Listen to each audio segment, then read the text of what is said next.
Literal na temple run ang alok ng isang pasyalan sa Cambodia para sa mga marathon lovers. Tumatakbo ka na for a cause. Mag-enjoy ka pa sa dami ng mga makasaysayang templo. Pero totoo bang ang ilang Cambodian ay marunong ng ating wika?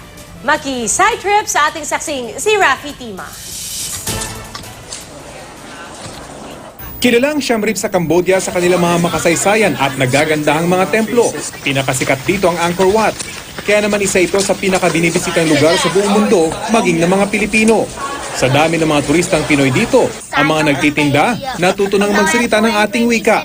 Magkano binibenta yan?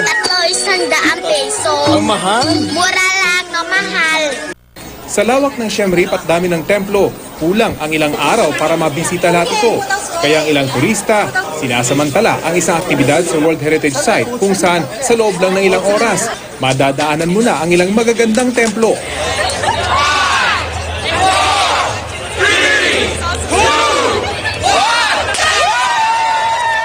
Ito ang Angkor Wat International Half Marathon, isa sa mga tinaguriang destination run na unti-unti lang sumisikat sa mga runners. Ang ruta ng pinakamahabang distansya na 21 kilometro, dadaan sa mga pinakasikat na templo tulad ng Angkor Wat, Ta Prohm at Angkor Thom. Ang 10 kilometrong ruta naman, bukod sa Angkor Wat, iikutan ng mga runners ang Bayon Temple. Kaya naman bagamat isa itong karera, marami sa mga sumasali rito, hindi ganong iniintindi ang kanilang oras. This has been the best experience for me. Ang ganda ng view. You're running around the World UNESCO Heritage Site. Marami kang selfie moments. Ang dami. So I wasn't running for my personal best. I was running for the best photos I could take. And I think I've done a good job. Sa karera nitong Disyembre, mahigit 10,000 runner mula sa halos 80 bansa ang sumali.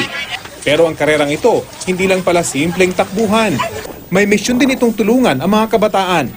Ang pondo kasing nalilikom sa karera, napupunta sa Children's Hospital of Cambodia. Sila, tinatanggap nila yung children. They don't turn anyone away. Kahit sinong bata na pumunta sa kanila for treatment, tinatanggap nila free of charge.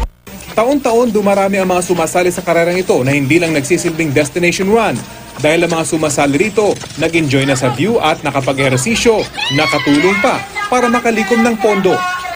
Ako si Rafi Tima, ang inyo saksi.